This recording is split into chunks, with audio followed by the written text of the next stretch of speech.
آپ کی ساری زندگی عبادت ہو سکتی ہے اگر آپ اس میں تین چیزیں کر لیں. سب سے پہلی بات یہ کہ ارادہ، آپ کا اس کام کے کرنے کا ارادہ ہو، سچا ارادہ کہ میں یہ کروں گا. کوئی بھی نیکی کا کام ہے تو آپ ارادہ کرتے ہیں پہلے، پھر اس میں سستی نہیں کرتے، اس میں تاخیر نہیں کرتے، ڈیلے نہیں اس کو کرتے، ٹائم پر کرتے ہیں. دوسری چیز ہے اخلاص، کہ صرف اللہ کے لیے اس کو کرتے ہیں، شو آف نہیں کرتے، بندوں سے فائدہ اٹھانے کے لیے نہیں کرتے، بندوں میں نیک نام بننے کے لیے نہیں کرتے. تیسری چیز سنت کے مطابق اس کو کرتے ہیں، شریعت کے مطابق کرتے ہیں، جو طریقہ آپ کو سکھایا گیا اس کے مطابق کرتے ہیں.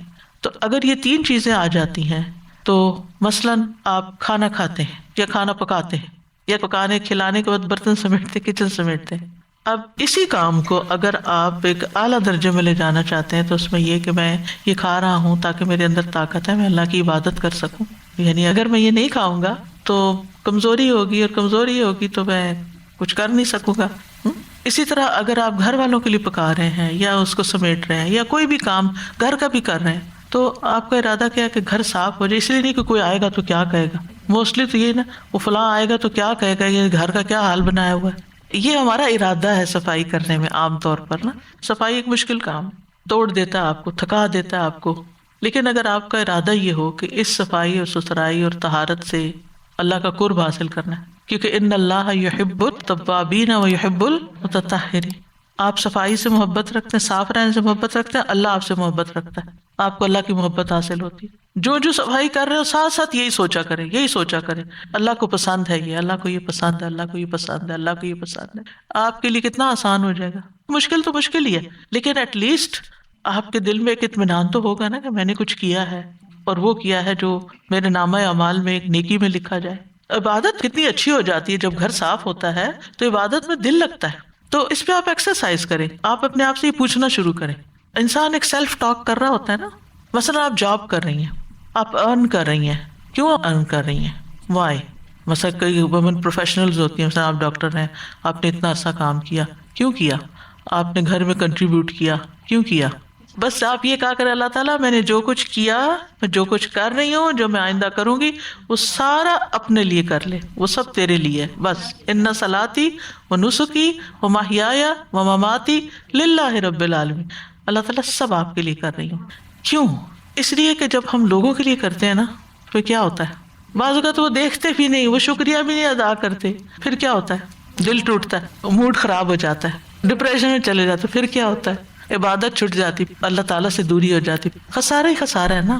تو ہمارا دین نے ہمیں وہ بنیاد دی ہے، وہ موٹیویشن دی ہے کہ جس کی وجہ سے ہم موسٹ پروڈکٹیو انسان رہیں، اپنی زندگی میں بہت کچھ کر جائیں. کوئی ہمیں کچھ دے یا نہ دے، اٹ ڈزنٹ میٹر، یہ ہمیں کوئی فرق نہ پڑے اس سے، کیونکہ ہم سب کچھ اللہ سے مانگتے ہیں. اب ایک اور طرح اس کو دیکھیں، جو ہمیں اللہ تعالیٰ دے سکتے ہیں ریوارڈ، چاہے دنیا کا یا آخرت کا، وہ بڑا ہے یا کوئی بندہ جو ہمیں دے گا.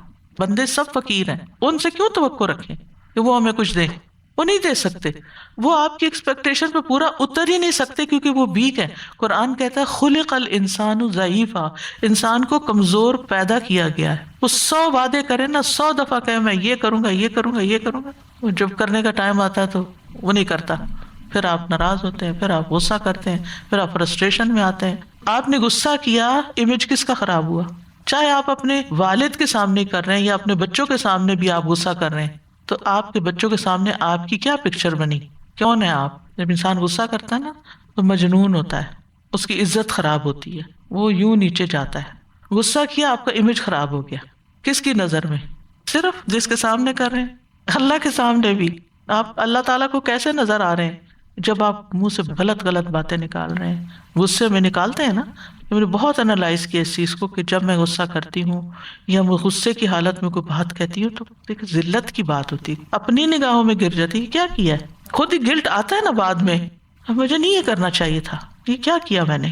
انسان اپنی نگاہوں میں گرتا ہے، جس کے ساتھ غصہ کرے اس کی نگاہوں میں گرتا ہے، اللہ کی نگاہ میں گرتا ہے. حاصل کیا؟ اچھا پھر غصہ آیا کیوں؟ اسی لیے تو آیا کہ میں نے کسی سے ان ریئلسٹک ایکسپیکٹیشن رکھی تھی، اس نے اس کو پورا نہیں کیا، لہٰذا میں ناراض ہو گئی. اب اس کو تو کوئی تکلیف ہوگی یا نہیں، لیکن اپنے آپ کو کتنی زیادہ تکلیف شروع ہو جاتی ہے. ایکسپیکٹیشن برنگز فرسٹریشن، کیونکہ جس چیز پہ ہم بوجھ ڈال رہے ہیں وہ اس کے قابل ہی نہیں. یعنی انسان کو اللہ نے عقل دی ہے نا، تو عقل تو استعمال کرنے کی چیز ہے. تو اگر ایسے مواقع پہ ہم عقل استعمال نہیں کرتے تو پھر کب کریں گے؟ کہ جس بندے پہ میں کوئی بوجھ ڈال رہی ہوں کہ وہ یہ بھی کر دے میرے لیے، وہ یہ بھی سوچے، وہ یہ بھی کرے، کیا وہ اس قابل بھی ہے یا نہیں؟ اور اگر وہ نہیں ہے تو پھر تو خود بھی ٹوٹوں گی، اس کو بھی توڑوں گی، حاصل کچھ نہیں ہوگا. اور پھر ہم یہ کیوں چاہتے ہیں کہ یہی بندہ کرے ہمارے لیے؟ Why that particular person? ہم اسی کے پیچھے کیوں پڑ گئے؟ مسئلہ ہمارے اندر ہے نا، کہ ہم نے اس کو اپنی ساری دنیا بنا کے اس کو پوجنا شروع کیا ہوا. دس از ورشپ. یاد رکھیے ایک اور بات، جس سے ہم زیادہ محبت کرتے ہیں نا، اس سے ہم توقع رکھتے ہیں. جب ہم اللہ سے زیادہ کسی بھی انسان سے یا مال سے یا اولاد سے، کسی بھی چیز سے محبت کرتے ہیں نا، اللہ تعالیٰ ہمیں اسی سے توڑتا ہے، اسی کے راستے ہمیں تکلیف پہنچاتا ہے، تاکہ ہم ہوش میں آئیں کہ کوئی بھی اس قابل نہیں ہے کہ جس کو ہم اللہ سے زیادہ پیار کریں. کوئی بھی اس قابل نہیں ہے. عبادت کی تعریف کیا ہے؟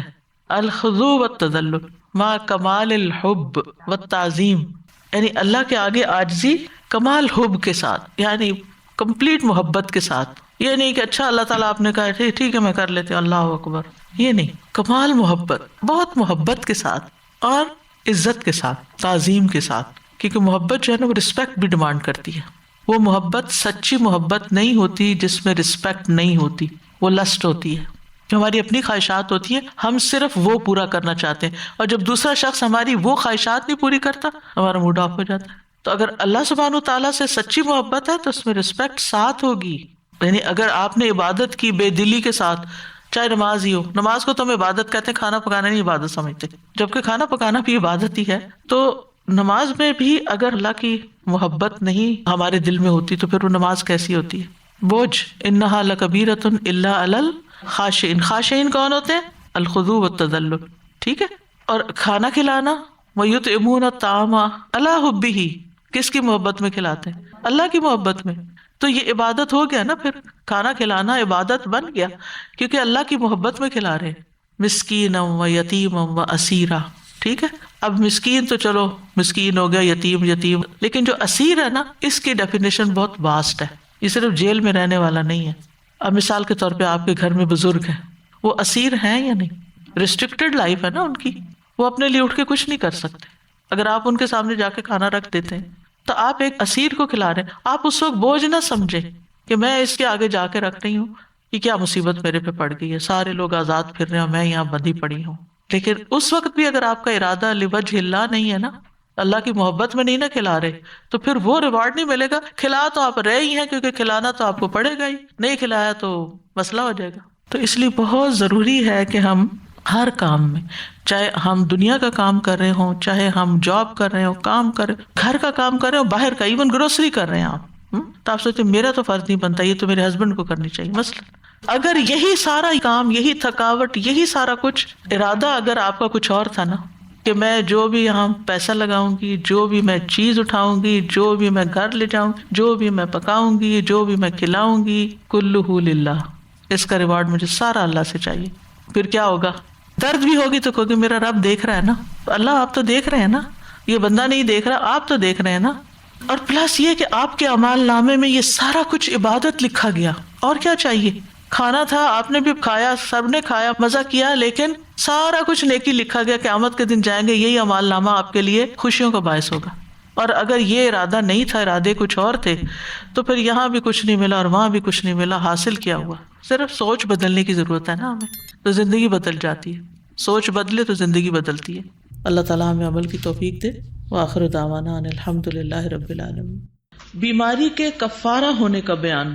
ابو سعید خدری اور ابو ہریرہ رضی اللہ عنہما سے روایت ہے، وہ دونوں ہی نبی صلی اللہ علیہ وسلم سے روایت کرتے ہیں کہ آپ نے فرمایا، ما یصیب المسلم من نصب، نہیں پہنچتا کسی مسلمان کو کوئی دکھ، ولا وصب، اور نہ کوئی تکلیف، ولا ہم، اور نہ کوئی فکر فاقہ، ولا حزن، اور نہ کوئی صدمہ، ولا اذن، اور نہ کوئی تکلیف، ولا غم، اور نہ کوئی غم، حتی الشوکۃ یشاکھا، یہاں تک کہ کانٹا جو اس کو چبھتا ہے، الا کفر اللہ بہا من خطایاہ، مگر یہ کہ ان میں سے ہر بات کی وجہ سے اللہ تعالیٰ اس کے گناہ اتار دیتا ہے. کتنی تسلی والی حدیث ہے، دل کو سکون دینے والی حدیث ہے.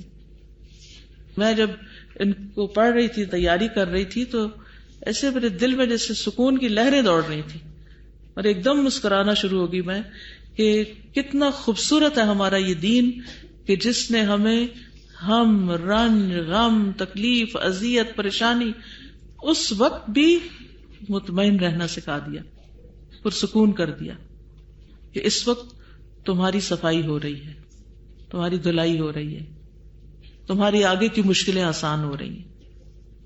ابن حبان کی ایک روایت میں آتا ہے کہ تکلیف کی وجہ سے اللہ تعالیٰ گناہ مٹا دیتا ہے اور درجات بھی بلند کرتا ہے، یعنی صرف تکلیف ہی نہیں دور ہوتی، درجے بھی بلند ہوتے ہیں، یعنی رفع عقاب بھی ہے، حصول ثواب بھی ہے۔ تو انسان کو ہر تکلیف اور غم اللہ کا فیصلہ سمجھ کر برداشت کرتے ہوئے ثواب کے حصول کی نیت بھی کر لینی چاہیے کہ مجھے ثواب بھی ملے گا، تو اور خوشی ہو جائے گی۔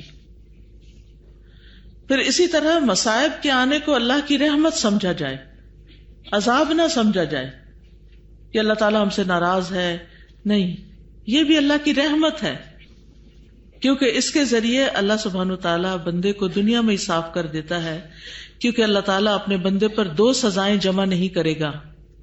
کیا 2 سزائیں جمع نہیں کرے گا؟ یعنی دنیا اور آخرت دونوں کی نہیں۔ اگر دنیا میں کفارہ ہو گیا تو انسان آخرت کی سزا سے بچ جائے گا۔ تو یہاں مریض کے لیے بہت بڑی خوشخبری ہے۔ انس رضی اللہ عنہ کہتے ہیں کہ رسول اللہ صلی اللہ علیہ وسلم نے فرمایا، جب اللہ اپنے کسی بندے سے بھلائی کا ارادہ فرماتا ہے تو اس کے عذاب میں جلدی کرتا ہے، یعنی سزا دینے میں، اور دنیا میں ہی اس کا بدلہ دے دیتا ہے۔ اور جب اللہ اپنے کسی بندے کے ساتھ شر کا ارادہ کرتا ہے تو اس کے گناہوں کی سزا قیامت تک مؤخر کر دیتا ہے، حتیٰ کہ قیامت کے دن اس کو پورا پورا بدلہ ملے گا۔ اللہ اکبر! ہم کہاں اس قابل ہیں کہ وہاں کی سزا برداشت کر سکیں؟ اس کا یہ مطلب نہیں کہ تکلیف مانگی جائے، تکلیف اور مصیبت مانگنی نہیں چاہیے، لیکن اگر آ گئی ہے تو اس کو ہنسی خوشی برداشت کر لینا چاہیے۔ مومن پہ کوئی دن ایسا نہیں گزرتا نا جس میں اس کو کوئی نہ کوئی یا بات سننی پڑ جاتی ہے، یا کوئی پریشان کن خبر، یا کسی کی دکھ بیماری، یعنی اپنی نہیں بھی تو کسی اور کی سن کے پریشانی لاحق ہو جاتی ہے، کبھی کسی کی یاد ستاتی ہے، کبھی کچھ ہوتا ہے، کبھی کچھ ہوتا ہے، یعنی کچھ نہ کچھ بے چینی، پریشانی انسان کو دکھ لگا رہتا ہے۔ کبھی اولاد کی نافرمانی ستاتی ہے انسان کو، کبھی والدین کے دکھ ستاتے ہیں، کبھی بہن بھائیوں پہ آنے والی کوئی مشکل انسان کو پریشان کرتی ہے۔ یعنی جب اپنے اوپر ساری راحتیں اور نعمتیں بھی ہوں نا، بندے پہ ہر لحاظ سے مطمئن ہے، جان مال ہر چیز میں عافیت ہے، تو ماں باپ کو دیکھ کے پریشان ہو جائیں گے، ان کو دیکھ کے رونے لگ جائیں گے کہ ان کو کیوں تکلیف ہے۔ کسی اور پیارے کے بارے میں سنیں گے، بچے کو دیکھیں گے، اس کو کوئی تکلیف، اس پہ رونا آئے گا۔ یعنی دنیا میں چین تو ہے ہی نہیں۔ تو چین کیا چیز دیتی ہے؟ یہ دین دیتا ہے کہ اس وقت بھی انسان مسکراتا رہتا ہے پھر کہ میرے لیے اس میں بھی کوئی خیر اور بلائی ہے، اس میں بھی خیر ہے، اس میں بھی خیر ہے۔ تو مومن کا مرض اس کے لیے خیر کا باعث ہوتا ہے۔ صہیب رضی اللہ عنہ سے مروی ہے، وہ کہتے ہیں ایک مرتبہ رسول اللہ صلی اللہ علیہ وسلم اپنے صحابہ کے ساتھ بیٹھے ہوئے تھے کہ مسکرانے لگے، پھر فرمایا تم مجھ سے پوچھتے کیوں نہیں کہ میں کیوں مسکرا رہا ہوں؟ صحابہ نے عرض کیا اللہ کے رسول آپ کیوں ہنس رہے ہیں؟ آپ نے فرمایا مجھے تو مومن کے معاملے پر تعجب ہوتا ہے، بے شک اس کا سارا معاملہ خیر ہی خیر پر مشتمل ہے۔ اگر اسے کوئی پسندیدہ چیز پیش آتی ہے تو وہ اللہ کا شکر ادا کرتا ہے اور وہ اس کے لیے بہتر ہوتا ہے، اور اگر اسے کچھ ایسا پیش آ جائے جسے وہ ناپسند کرتا ہے تو وہ صبر کرتا ہے جو اس کے لیے بہتر ہوتا ہے۔ اور مومن کے علاوہ کسی اور کو ہر معاملے میں ایسی خیر حاصل نہیں، یعنی اس طرح کی خیر حاصل نہیں ہوتی۔ پھر اسی طرح جو مومن بیماری پہ راضی رہتا ہے کہ کوئی بات نہیں، اللہ نے بھیجی ہے، اللہ ہی ٹالے گا، اللہ ہی کی مرضی سے آئی ہے، تو راضی رہنے والے مریض سے اللہ محبت کرتا ہے۔ اس کا مطلب نہیں کہ وہ علاج نہیں کرواتا، نہیں، علاج بھی کرواتا ہے، لیکن شفا بھی تو اللہ کے اذن سے ہی ہوتی ہے نا۔ رسول اللہ صلی اللہ علیہ وسلم نے فرمایا بے شک زیادہ ثواب بڑی آزمائش کے ساتھ ہے، اور بے شک اللہ جب کسی قوم سے محبت کرتا ہے انہیں آزمائش میں مبتلا کر دیتا ہے. بس جو راضی ہو جائے اس کے لیے رضا ہے، اور جو ناراض ہو اس کے لیے ناراضگی مقدر ہو جاتی ہے. مرض مریض کے لیے ایک خوشخبری ہے. آپ صلی اللہ علیہ وسلم ام علا کی عیادت کے لیے تشریف لے گئے جب وہ بیمار تھی، تو آپ نے فرمایا ابشری، اے ام علا خوش ہو جاؤ. مسلمان کے مرض کی وجہ سے اللہ اس کی خطائیں دور فرما دیتا ہے، جیسے آگ سونے اور چاندی کا کھوٹ ختم کر دیتی. تو انسان کے اندر جو نفاق کی کچھ کیفیات ہوتی ہیں وہ بھی دور ہو جاتی ہیں. اللہ تعالیٰ کی ناراضگی دور کرنے کا سبب ہے بیماری، گناہوں اور برائیوں کا کفارہ ہے. نبی صلی اللہ علیہ وسلم نے فرمایا، مسند احمد کی روایت ہے، مومن مرد اور مومن عورت پر جسمانی یا مالی یا اس کی اولاد کی طرف سے مستقل پریشانیاں آتی رہتی ہیں، یہاں تک کہ جب وہ اللہ سے ملتا ہے تو اس کا ایک گناہ بھی باقی نہیں ہوتا، صاف ستھرا. تو آپ نے دیکھا ہوگا کہ کچھ لوگ بہت دیر بیمار رہ کر فوت ہوتے ہیں، تو لوگ ان پر بڑا ترس کھاتے ہیں اور کہتے ہیں پتہ نہیں کس شامت میں پکڑے گئے ہیں یا ایسی کچھ چیزیں. لیکن وہ جتنی بھی دیر بیمار رہتے ہیں وہ بیماری ان کے گناہوں کا کفارہ بنتی چلی جاتی ہے. ابو سعید خدری سے روایت ہے کہ ایک شخص نے رسول اللہ صلی اللہ علیہ وسلم سے عرض کیا، آپ کی کیا رائے ہے، یہ بیماریاں جو ہمیں لاحق ہوتی ہیں ان میں ہمارے لیے کیا ہے؟ آپ نے فرمایا یہ کفارہ ہوتی ہیں. ابی ابن کعب نے پوچھا، اگرچہ وہ قلیل ہو، تھوڑی سی بھی ہو؟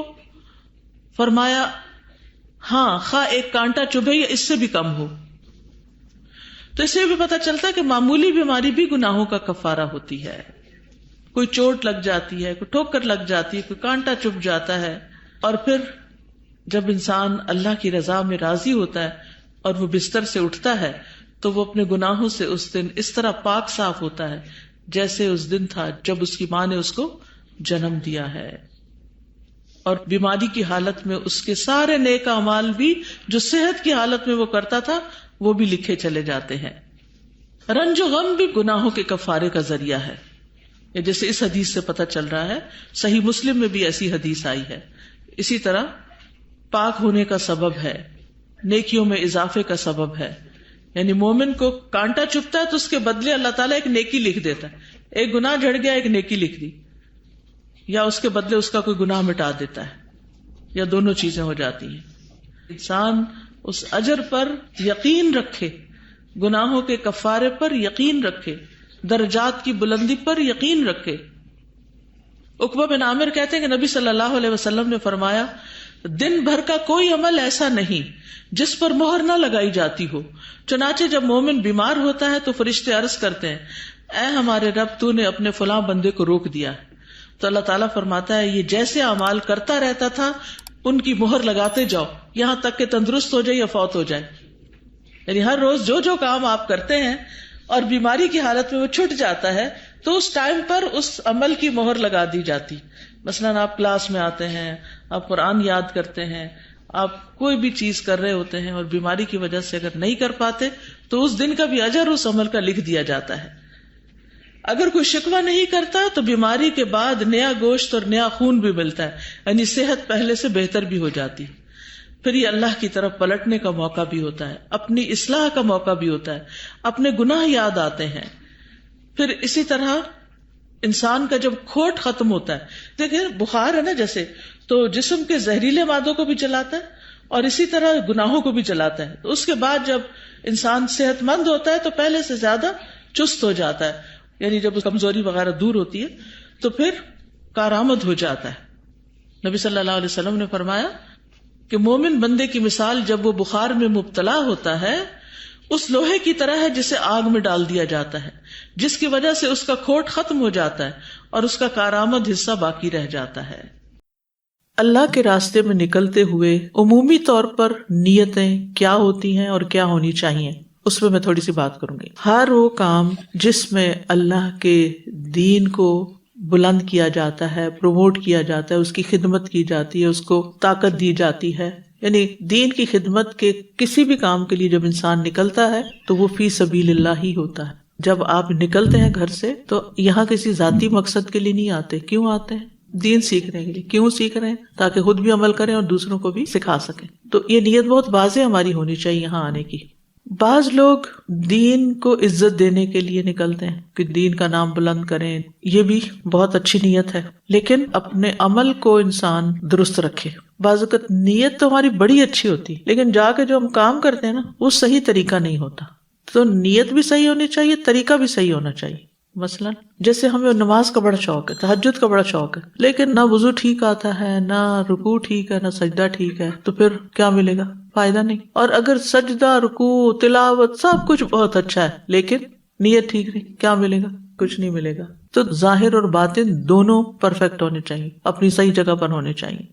پھر کچھ لوگ صرف جنت کی نعمتیں پانے کے لیے دین کی خدمت کرتے ہیں، تو کوئی بات نہیں، یہ بھی اچھی بات ہے، نیت درست ہے۔ اگر کوئی آپ سے پوچھے یہ کام آپ کیوں کر رہی ہیں، تو آپ کہیں جنت میں جانے کے لیے، کوئی حرج نہیں، ٹھیک ہے۔ کچھ لوگ اس لیے نکلتے ہیں کہ جہنم سے بچ جاؤں، کوئی بات نہیں۔ کچھ لوگ بعض اوقات اس لیے نکلتے ہیں کہ مسلمانوں کی تعداد بڑھائیں کسی خاص کام میں، کہ مسلمانوں کی طاقت میں اضافہ کریں، سپورٹ دینے کے لیے، یعنی جو لوگ کام کر رہے ہیں ان کی مدد کرنے کے لیے، ٹھیک ہے، اچھی بات ہے۔ کچھ لوگ اس لیے نکلتے ہیں کہ اللہ کی رضا حاصل ہو لیکن غنیمت بھی حاصل ہو، کچھ دنیا کا فائدہ بھی ملے۔ ان کو مثلا دنیا کا کوئی فائدہ نہیں مل رہا تو وہ نہیں نکلیں گے۔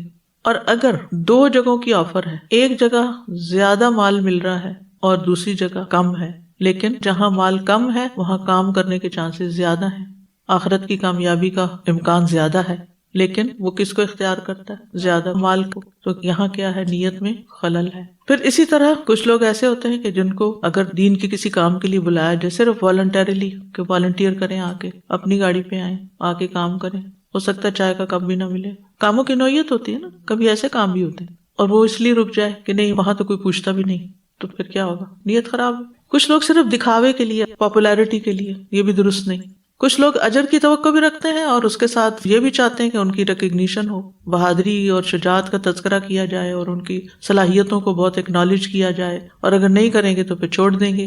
نیت خراب ہے۔ اگر کوئی اس لیے آئے کہ میں گھر میں بور ہو رہا ہوتا ہوں، چلو کہیں جا کے کچھ وقت گزار آتے ہیں، یہ کیسی نیت ہے؟ یہ بھی نیت درست نہیں ہے۔ کچھ لوگ زندگی سے تنگ آئے ہوئے ہوتے ہیں، خودکشی کا سوچتے رہتے ہیں، تو پھر وہ کسی جنگ میں حصہ لے لیتے ہیں جا کے کہ کوئی مار دے تو شہید ہو جائیں گے۔ نیت درست نہیں کہ صرف دنیا سے تنگ آئے ہوئے ہیں تو ختم کریں اپنے آپ کو، چاہے ہم خود کریں یا کوئی ہمیں کر دے۔ اچھا، اسی طرح ایک شخص اخلاص کے ساتھ نکلا، آگے جا کے نیت خراب ہو گئی، اب کتنا ملے گا اس کو؟ ویسے یہاں تک نیت ٹھیک تھی، آگے جا کے خراب ہو گئی، یہاں تک کا اجر ملے گا، آگے کچھ نہیں ملے گا۔ لیکن اگر ایک شخص اخلاص کے ساتھ سارا کچھ اس نے کر لیا، یہاں سے یہاں تک اخلاص رہا، کام پورا کمپلیٹ کیا، اس کے بعد وہ اپنی بہادری کے تذکرے کرنے لگا، اپنے کمالات بیان کرنے لگا، یعنی جب کام کر رہا تھا اس وقت اس نے پرفیکٹ کیا، لیکن بعد میں اس کو بہت زیادہ مینشن کیا۔ امام غزالی کہتے ہیں کہ یہ چیز بھی خطرناک ہے، اور بعض روایات سے معلوم ہوتا ہے کہ یہ حالت اس کے عمل کو ضائع کرنے والی ہے۔ عبداللہ بن مسعود رضی اللہ عنہ نے ایک شخص کے بارے میں سنا کہ وہ کہتا ہے، میں نے رات کو سورۃ البقرہ پڑھی تھی، فرمایا بس اسے یہی کچھ مل گیا کہ لوگوں کو پتہ چل گیا، یعنی رات کو سورت پڑھی، صبح آ کے لوگوں کو بتاتا میں نے رات سورت پڑھی تھی۔ کیوں بتا رہا ہے؟ اپریسیشن کے لیے، کہ لوگ تعریف کریں کہ اتنا اچھا ہے کہ ایک رات میں سورۃ البقرہ پڑھ لی۔ اسی طرح ایک شخص نے کہا، میں نے زندگی بھر روزہ رکھا ہے، آپ نے فرمایا تو نے نہ روزہ رکھا نہ افطار کیا، یعنی تجھے اس کا کچھ اجر نہیں ملے گا، یہ تم مینشن کرے ساری زندگی روزے رکھے۔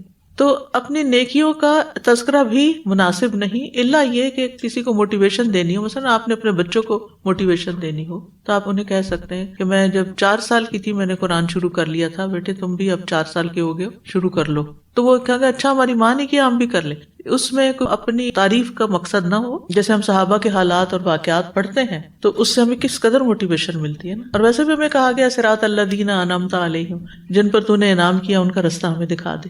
تو بہرحال یہ بڑا پھسلنے والا میدان ہے نیکی کے کام، اور خصوصاً اگر پبلک میں آپ کر رہے ہیں یا ایسے لوگوں میں کر رہے ہیں جہاں ہر کوئی تعریف کر رہا ہوتا ہے، تو اپنے آپ کو سنبھالنا ایک مشکل کام ہوتا ہے۔ جب بھی کوئی تعریف کرے نا تو اپنی کوئی غلطی یاد کرنی شروع کر دیا کرے اور استغفار کیا کریں اور کہا کریں یا اللہ ان کو اگر میرے ایپ پتہ چل جائے تو یہ سب بھاگ دیں، ساری تعریفیں ختم کر دیں، یعنی سیلف ٹاک اندر شروع کر دیا کریں تاکہ کیے ہوئے محنت ضائع نہ جائے۔ دین اسلام اللہ سبحانہ تعالیٰ کا دیا ہوا خوبصورت طریقہ زندگی ہے جو عقائد اور اعمال پر مشتمل ہے۔ جہاں عقائد دین میں بنیاد کی حیثیت رکھتے ہیں وہاں اعمال اس کا عملی مظہر ہے، یعنی جیسے ایک بنیاد زمین کے اندر ہوتی ہے اور عمارت باہر نظر آتی ہے، ایسے ہی عقیدہ دل میں چھپی ہوئی چیز ہوتی ہے لیکن انسان کے جو ظاہری اعمال ہیں وہ دل کے خیالات، جذبات اور احساسات کے اوپر مبنی ہوتے ہیں، نیتوں اور ارادوں پر۔ عقائد اور اعمال کے باہمی تعلق کی مثال درخت اور اس کی جڑ کی سی ہے۔ جڑ کھوکھلی ہو جائے تو درخت قائم نہیں رہ سکتا۔ یہ لوگوں کے اعمال میں جتنی بھی خرابیاں ہیں، ان کی بنیادی وجہ کیا ہے؟ عقیدے کی خرابی، ایمان کی کمزوری۔ اسی طرح عقیدے میں کمزوری یا بگاڑ نہ صرف دین کی بنیادیں ہلا دیتا ہے بلکہ اعمال بھی بے روح ہو کر رہ جاتے ہیں، وہ صرف مشینی ہو جاتے ہیں۔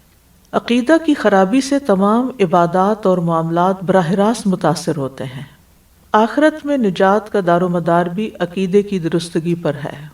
آخرت میں اعمال کے حساب کتاب کے وقت عبادات اور اخلاقیات کی کوتاہی سے درگزر ہو سکتا ہے، لیکن عقیدے کا فساد قابل معافی نہ ہوگا۔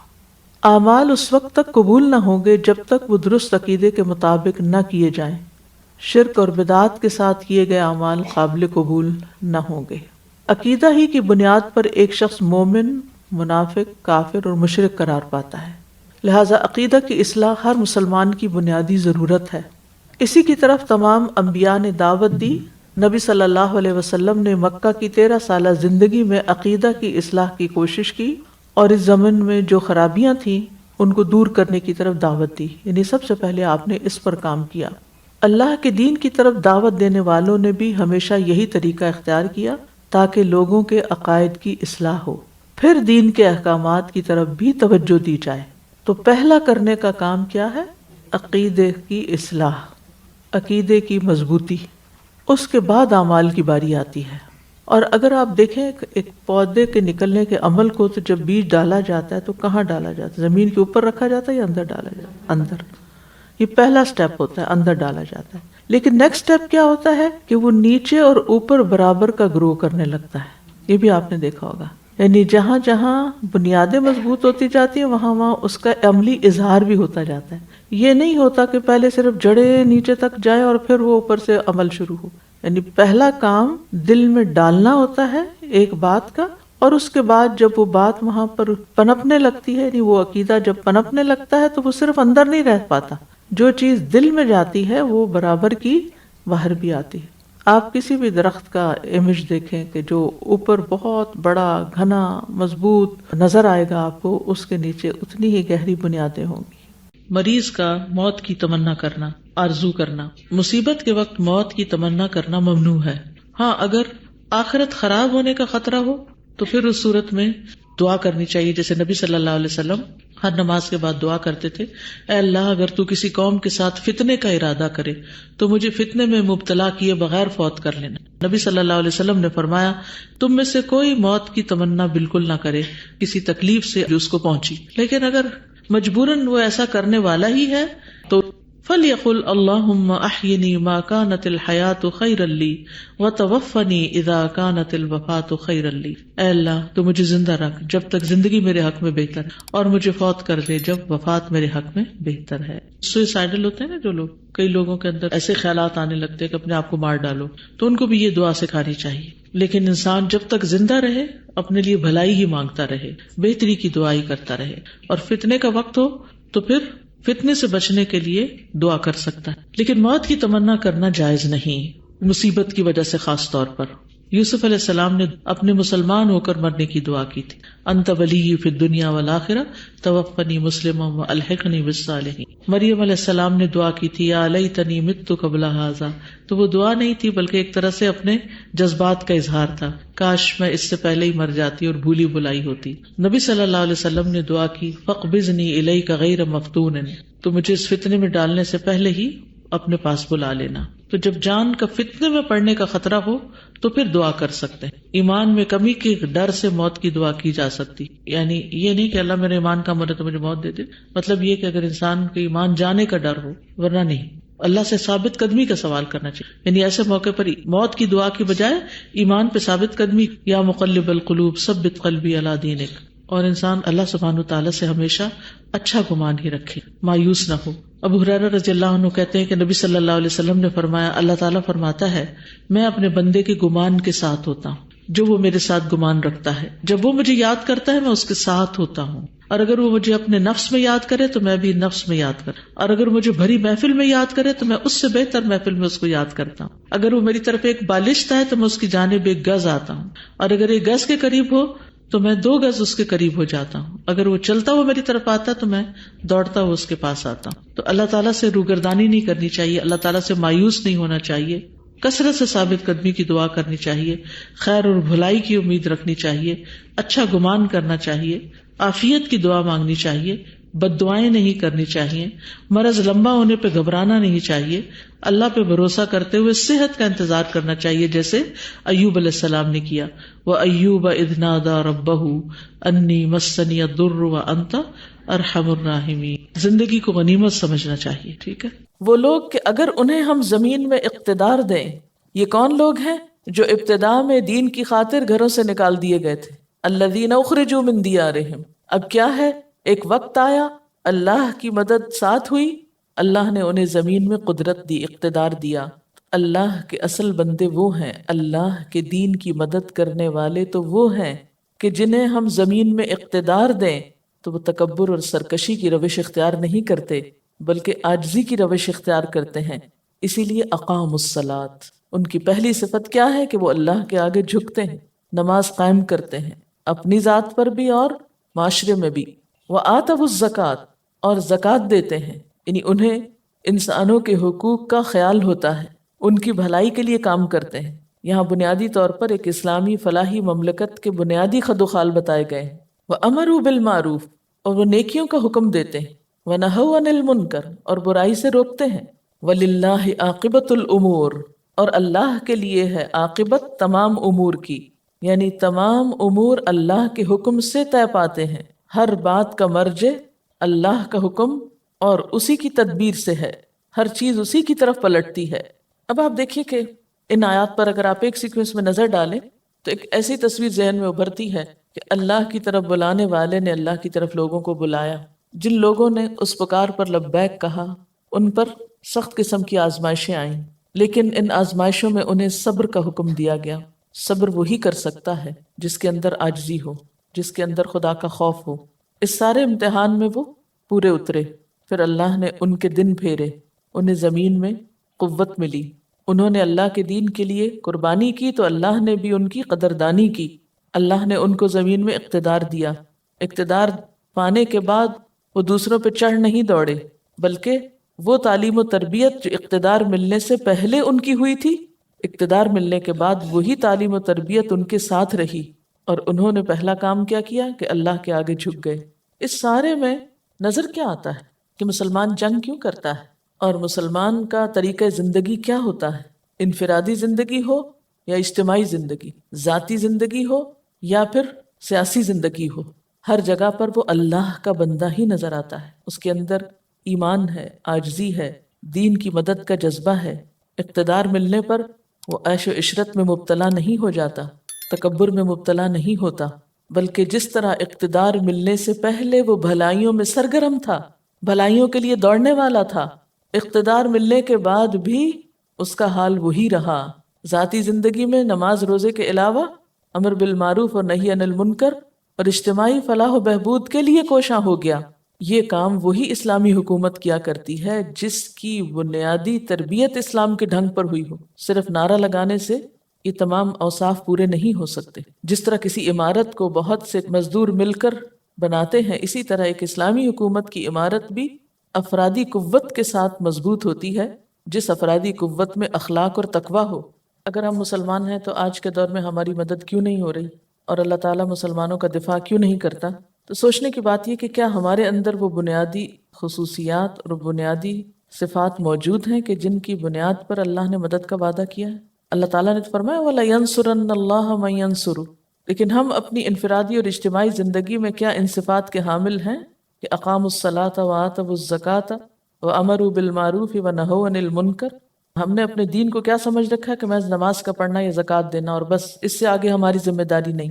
جبکہ امر بالمعروف اور نہی عن المنکر جہاں فرد کی ذمہ داری ہے وہاں اسلامی حکومت کی بھی ذمہ داری کہ وہ برائیوں کا سد باب کرے، ان کی روک تھام کرے اور نیکیوں کو عام کرنے کے لیے وسائل کو بروئے کار لائے.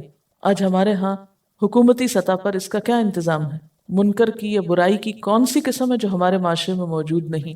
تو کیا منکرات کو ختم کرنا صرف پولیس کی ذمہ داری ہے؟ پولیس کا کام تو جرم کرنے والوں کو پکڑنا ہے، یہاں تو پہلے سے ہی سد باب کرنے کا حکم دیا گیا ہے کہ وہ نوبت ہی نہ آئے۔ رسول اللہ صلی اللہ علیہ وسلم نے فرمایا کہ جس نے ایک دن اور رات میں 12 رکعتیں ادا کی اس کے لیے ان کے بدلے جنت میں گھر بنا دیا جاتا ہے۔ تو سب سے پہلے ہم دیکھتے ہیں فجر کی سنتوں کو۔ فجر سے پہلے 2 سنتیں پڑھی جاتی ہیں۔ حضرت عائشہ سے روایت ہے، وہ کہتی ہیں کہ نبی صلی اللہ علیہ وسلم نوافل میں سے کسی کا اس قدر اہتمام نہیں کرتے تھے جتنا فجر سے پہلے کی 2 رکعتوں کا، یعنی انہیں پابندی سے ادا کرتے تھے۔ یعنی سب سے زیادہ کس چیز کا اہتمام کرتے؟ فجر کی سنتوں کا۔ نبی صلی اللہ علیہ وسلم کسی حال میں بھی یہ سنتیں نہیں چھوڑتے تھے۔ قابوس اپنے والد سے روایت کرتے ہیں، انہوں نے کہا کہ میرے والد نے ایک عورت کو عائشہ رضی اللہ تعالی عنہا کی طرف بھیجا تاکہ وہ ان سے سوال کرے کہ کون سی نماز رسول اللہ صلی اللہ علیہ وسلم کو زیادہ محبوب تھی، یعنی آپ پسند کرتے تھے، یعنی جس پر آپ ہمیشگی کرتے تھے، کبھی بھی آپ اس کو نہیں چھوڑتے تھے۔ تو انہوں نے کہا وہ نماز جو آپ کسی صورت نہ چھوڑتے، خواہ صحت مند ہوتے یا مریض ہوتے یا سفر میں ہوتے یا مقیم ہوتے، وہ فجر سے پہلے کی 2 رکعتیں ہیں۔ سمجھ آ گئی؟ یعنی آپ کو یہ نماز بہت زیادہ محبوب تھی، فجر سے پہلے کی 2 سنتیں جو کسی حال میں بھی آپ نہیں چھوڑتے تھے، نہ صحت کی حالت میں، نہ مرض کی حالت میں، نہ سفر کی حالت میں، نہ قیام کی حالت میں۔ اگر کوئی چیز نبی صلی اللہ علیہ وسلم کو محبوب ہو، آپ کو پیاری ہو، تو ہمیں بھی پیاری ہونی چاہیے۔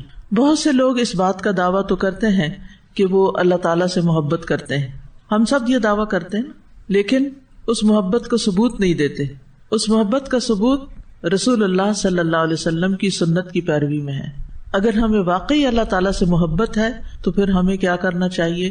صبح سویرے اٹھ کر جو پہلی نماز ہم پڑھتے ہیں، یعنی دن کے آغاز میں، وہ صحیح طور پر ادا ہونی چاہیے، یعنی اس کے صرف فرض نہ پڑھ لیں بلکہ سنتیں بھی پڑھیں۔ صحیح مسلم کی حدیث ہے، حضرت عائشہ رضی اللہ عنہا روایت کرتی ہیں، رکعت الفجر خیر من الدنیا وما فیہا، فجر سے پہلے کی 2 رکعتیں دنیا اور جو کچھ اس میں ہے اس سے بہتر ہیں۔ دنیا کی کوئی بھی چیز جس کو حاصل کرنے کا ہمیں شوق ہوتا ہے، اس کے لیے ہم کتنی ایفرٹ لگاتے ہیں، کتنی تگ و دو کرتے ہیں، کتنی بھاگ دوڑ کرتے ہیں، اور پھر اگر وہ مل جائے تو کتنے خوش ہوتے ہیں اور سب کے ساتھ شیئر کرتے ہیں۔ ان سب چیزوں سے بہتر ہیں یہ 2 رکعتیں۔ ایک اور روایت ہے صحیح مسلم کی، حضرت عائشہ رضی اللہ عنہا سے روایت ہے کہ نبی صلی اللہ علیہ وسلم نے طلوع فجر کے وقت 2 رکعت نماز پڑھنے کے بارے میں فرمایا کہ ان کو پڑھنا میرے نزدیک ساری دنیا سے زیادہ محبوب ہے۔ قال فی شأن الرکعتین عند طلوع الفجر، فجر کب طلوع ہوتی ہے؟ جب سورج نکلتا ہے، جب آپ روزہ بند کرتے ہیں، جب رات کا اختتام ہو جاتا ہے۔ تو اب یہ احادیث آپ نے یاد رکھنی ہے اور آپ نے کسی نہ کسی کے ساتھ شیئر کرنی ہے انشاءاللہ۔ اللہ تعالیٰ کا کوئی بھی حکم ماننا عبادت ہے، یعنی اللہ سبحانہ وتعالیٰ نے ہی حکم دیا نماز کا تو نماز پڑھنا عبادت ہے۔ تو عبادت میں اصل کیا ہے؟ اطاعت، کہ اللہ کا حکم ماننا ہے۔ اب جیسے نماز ہے نا، تو نماز میں ہم دیکھتے ہیں کہ اللہ تعالیٰ کیا حکم دیتے ہیں؟ کھڑے ہو جاؤ، قوموا للہ قانتین، تو ہم کیا کرتے ہیں؟ کھڑے ہو جاتے ہیں۔ اللہ تعالیٰ کہتے ہیں ورکعوا، جھک جاؤ، تو ہم کیا کرتے ہیں؟ جھک جاتے ہیں۔ اللہ تعالیٰ فرماتے ہیں واسجدوا، سجدہ کرو، ہم سجدہ کرتے ہیں۔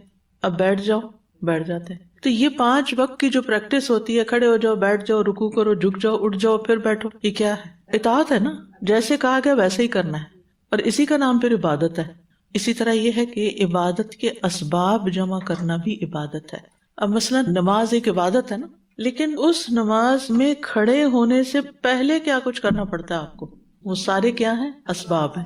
سب سے پہلے اذان، اذان سن کے آپ کیا کرتے ہیں؟ جواب دیتے ہیں۔ جواب دے کر آپ کیا کرتے ہیں؟ دعا کرتے ہیں۔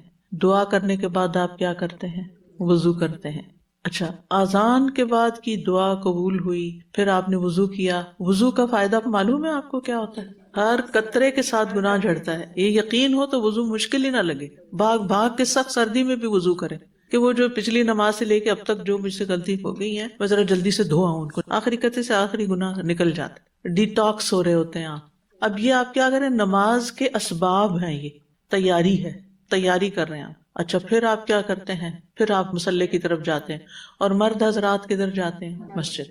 اب مسجد جاتے ہیں تو آپ کو پتا ہے ہر قدم پر کیا ہے؟ نیکیاں بڑھتی ہیں، گناہ جھڑتے ہیں۔ یہ سارے کیا اسباب ہیں، کدھر لے جا رہے ہیں؟ جماعت پر نماز پڑھنے۔ مسجد میں داخل ہوئے، تحیت المسجد پڑھتے ہیں، ابھی نماز کا ٹائم نہیں ہوا، آپ بیٹھ جاتے ہیں، جتنی دیر آپ بیٹھتے ہیں یہ سارا وقت کیا کاؤنٹ ہوتا ہے؟ نماز۔ یعنی کہ آپ اتنی دیر ایک طرح سے نماز جیسا ثواب پا رہے ہیں، آپ نماز کی حالت میں، یعنی وہ فارمل نماز نہیں، لیکن جیسے نماز میں آپ کو اجر و ثواب ملتا ہے یہاں اس انتظار میں بھی مل رہا ہے۔ فرشتے آپ کے لیے دعائیں کر رہے ہیں۔ یہ سارا پروٹوکول جب آپ فالو کرتے ہیں نا آپ، پھر آپ اللہ اکبر جب کرتے ہیں، اب آپ نماز میں داخل ہوئے ہیں، اصل عبادت میں۔ اب یہ نماز اور ایک بے دلی سے اٹھ کے 4 چھینٹے مار کے پڑھی ہوئی نماز ایک جیسی تو نہیں ہو سکتی، کتنا فرق ہے۔ یہ ہے وہ نماز جو آپ کو برائی اور بے حیائی سے روکے گی، کیونکہ آپ تیاری کے ساتھ داخل ہوئے ہیں، آپ شیطان کے مقابلے میں کامیاب ہو جائیں گے۔ اب شیطان کے وسوسے کم آئیں گے، یہ نہیں کہتے کہ نہیں آئیں گے، وہ آئے گا، لیکن پھر اللہ تعالیٰ سے آپ ہم کلام ہو جاتے ہیں، باتیں کرتے ہیں، پھر اللہ تعالیٰ سے جو مانگتے اللہ دیتا ہے۔ وہ بندہ کہتا ہے اہدنا الصراط المستقیم، بندے کو مل جاتا ہے۔ اور وَلِعَبْدِی مَا سَأَلَ، بندے نے جو مانگا اس کو دیا۔ اب آپ جو بھی اس وقت آپ کی حاجت ضرورت ہوتی ہے، جس چیز میں بھی رہنمائی چاہیے ہوتی ہے، آپ مانگیں۔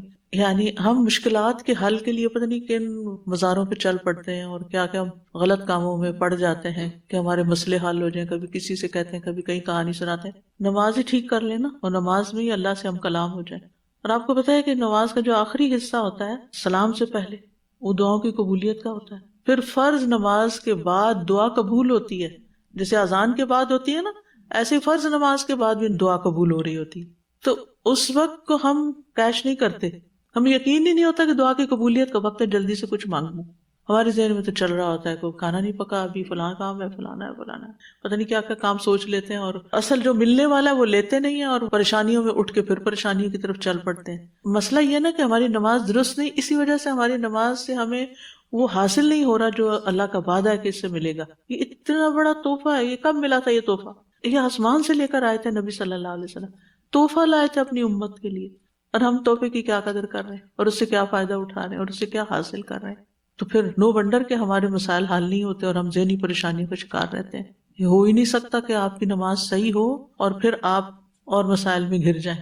ٹھیک ہے جلغار ہوگی، لیکن پھر بھی کوئی پریشانی باقی ہے تو پھر کیا کہا؟ یا ایھا الذین آمنوا استعینوا بالصبر والصلاۃ، آ جاؤ پھر نماز، اور پھر پڑھو نفل، پڑھو تہجد، مدد ادھر سے ہی ملے گی، در تو وہی ہے، ایاک نعبد و ایاک نستعین، جگہ وہی ہے، ادھر سے ہی مسئلے حل ہونے ہیں، اسی نے سب کچھ کرنا ہے۔ لیکن ہم کدھر چل پڑتے ہیں؟ سب کی طرف چل پڑتے ہیں سوائے اللہ کے۔ پھر تیسری بات یہ ہے کہ جس علم اور جس فن کو، اسکل کو سیکھنے کی ضرورت پڑے، وہ سب اگر اس نیت سے ہو کہ اس سے میں اپنے دین کی خدمت کروں گا، وہ بھی عبادت ہے۔ کسی بھی علم، کسی بھی اسکل، آپ پیورلی کوئی دنیا کی کوئی اسکل سیکھ رہے ہیں، کمپیوٹر سیکھ رہے ہیں، پروگرامنگ سیکھ رہے ہیں، آپ آرٹیفیشل انٹیلیجنس سیکھ رہے ہیں، آپ روبوٹ بنانا سیکھ رہے ہیں، آپ راکٹ سائنس سیکھ رہے ہیں، کچھ بھی، لیکن اگر نیت آپ کی اچھی ہے کہ میں اس سے دین کا دفاع کروں گا تو پھر سب عبادت میں شمار ہو جائے گا۔ تو نیت بہت امپورٹنٹ ہے۔ نیت سے ایک جیسی نماز سنت اور فرض بن جاتی ہے۔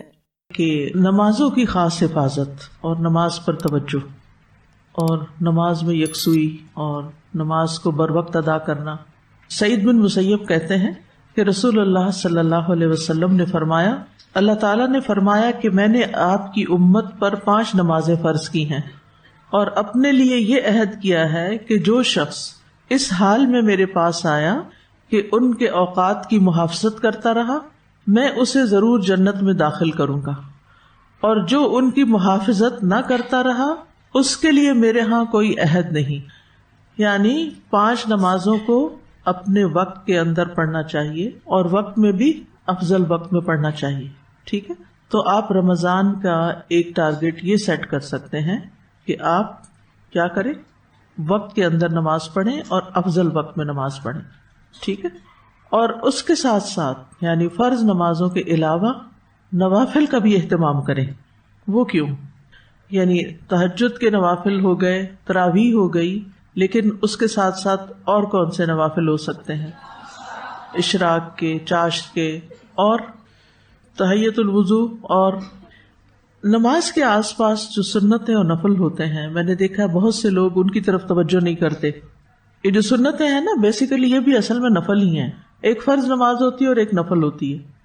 پھر سنت کو یا نفل کو آگے مزید تقسیم کیا گیا کہ مؤکدہ اور غیر مؤکدہ، اور پھر اس میں سے کچھ سنتیں ایسی ہیں کہ جو سنن رواتب کہلائی جاتی ہیں.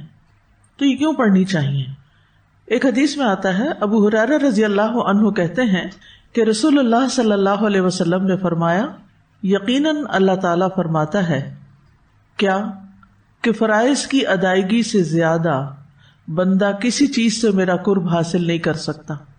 یعنی اگر کوئی شخص اللہ تعالیٰ کے قریب ہونا چاہتا ہے تو کیا کرے؟ فرائض کی ادائیگی کرے، فرائض کو پراپر طریقے سے ادا کرے ساری شرائط کے ساتھ. اور میرا بندہ مسلسل نوافل کے ذریعے میرا قرب حاصل کرتا رہتا ہے یہاں تک کہ میں اس سے محبت کرنے لگ جاتا ہوں. فرائض سے کیا حاصل ہوا؟ قرب. نوافل سے کیا حاصل ہوا؟ اللہ کی محبت. کس کس کو چاہیے اللہ کی محبت؟ سب کو ہی چاہیے. تو پھر کیا سب نوافل کا اہتمام کریں گے؟ انشاءاللہ. فرمایا پھر جب میں اس سے محبت کرنے لگتا ہوں تو اس کا کان بن جاتا ہوں جس سے وہ سنتا ہے، یعنی پھر اسے اچھی باتیں سننے کو ملتی ہیں. اور اس کی آنکھ بن جاتا ہوں جس سے وہ دیکھتا ہے، یعنی اس کی آنکھوں میں اللہ تعالیٰ بصیرت پیدا کر دیتا ہے. اور اس کا ہاتھ بن جاتا ہوں جس سے وہ پکڑتا ہے. اور اس کا پاؤں بن جاتا ہوں جس سے وہ چلتا ہے. یعنی مراد اس سے یہ ہے کہ وہ انسان پورے کا پورا اپنے آپ کو اللہ تعالیٰ کی اطاعت میں استعمال کرنے لگتا ہے. اس کے ہاتھ، پاؤں، آنکھ، کان سب کچھ کس میں لگ جاتا ہے؟ اللہ کی اطاعت میں. اور پھر خوشخبری کیا ہے؟ اور اگر وہ مجھ سے کچھ مانگتا ہے تو میں اسے ضرور دیتا ہوں.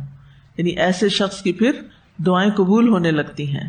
اور اگر وہ مجھ سے پناہ مانگے تو میں ضرور اسے پناہ دیتا ہوں. کس چیز سے پناہ دیتا ہوں؟ ہمارے دشمن شیطان سے، اور اس کے علاوہ بھی ہر شر سے. تو یہ سنتیں اور نفل جو ہیں یہ دراصل ہمارے لیے اللہ سبحانہ تعالیٰ کے قرب کا، محبت حاصل کرنے کا اور اطاعت میں بہتری لانے کا اور پھر ہر شر سے بچنے کا ذریعہ ہے. ٹھیک ہے. پھر اسی طرح حدیث میں آتا ہے، نبی صلی اللہ علیہ وسلم نے فرمایا قیامت کے دن لوگوں کے اعمال میں سے سب سے پہلے نماز کا حساب ہوگا. آپ نے فرمایا ہمارا رب عز و جل فرشتوں سے فرمائے گا، حالانکہ وہ پہلے ہی خوب جاننے والا ہے، میرے بندے کی نماز دیکھو، کیا اس نے اس کو پورا کیا یا اس میں کوئی کمی ہے؟ چنانچہ اگر وہ کامل ہوئی تو اس کے لیے پوری پوری لکھ دی جائے گی، اور اگر اس میں کوئی کمی ہوئی تو فرمائے گا کہ دیکھو کیا میرے بندے کے کچھ نوافل بھی ہیں. اگر اس کے نفل ہوئے تو وہ فرمائے گا میرے بندے کے فرائض کو اس کے نوافل سے پورا کر دو. یعنی اگر فرائض میں کوئی کمی رہ گئی، بھول چوک ہو گئی، 4 رکعتیں پڑھنی تھی 3 پڑھی تو کمی تو ہو گئی. اسی طرح کوئی اور وجوہات بھی ہو سکتی ہیں، تو پھر کس سے پوری ہوں گی؟ وہ نوافل سے. پھر اسی انداز سے دیگر اعمال لیے جائیں گے. فرائض ہیں، روزے ہیں مثلاً فرض، ان میں کوئی کمی رہ گئی تو نوافل سے پوری کر دی جائے گی. حج ہے، اس کی کمی عمرے وغیرہ سے پوری کر دی جائے گی. دیگر اعمال میں بھی یعنی جہاں فرائض میں کمی ہوگی وہ نوافل سے پوری کر دی جائے گی. تو اس لیے بہت ضروری ہے کہ ہم کیا کریں؟ فرائض بھی آسان طریقے سے ادا کریں اور اس کے ساتھ ساتھ نوافل کا بھی اہتمام کریں. نمازوں کو مختصر نہ کریں. ہمارے پاس بہت وقت ہوتا ہے، ہم باتیں کرنے پہ آتے ہیں تو گھنٹوں گزار دیتے ہیں. یعنی بعض لوگ تراویح پڑھنے کو بوجھ سمجھتے ہیں لیکن تراویحوں کے بعد بیٹھ کے خوب سوشلائز کرتے ہیں. تو ہم اپنے اوپر خود چیک رکھیں نا. اللہ تعالیٰ کیا ہمیں دیکھ نہیں رہا کہ ہم کیا کر رہے ہیں؟ تو یہ تو ہم میں سے ہر ایک کا اپنا نصیب ہے کہ اس کی چاہت کیا ہے، وہ اپنے لیے زیادہ کیا کمانا چاہتا ہے. ٹھیک ہے. تو آج کے لیے اتنا ہی کافی. انشاءاللہ میں ہر روز تھوڑی سی بات کروں گی تاکہ نیکیوں کے اس مبارک مہینے میں ہم نیکیوں میں آگے بڑھ سکیں.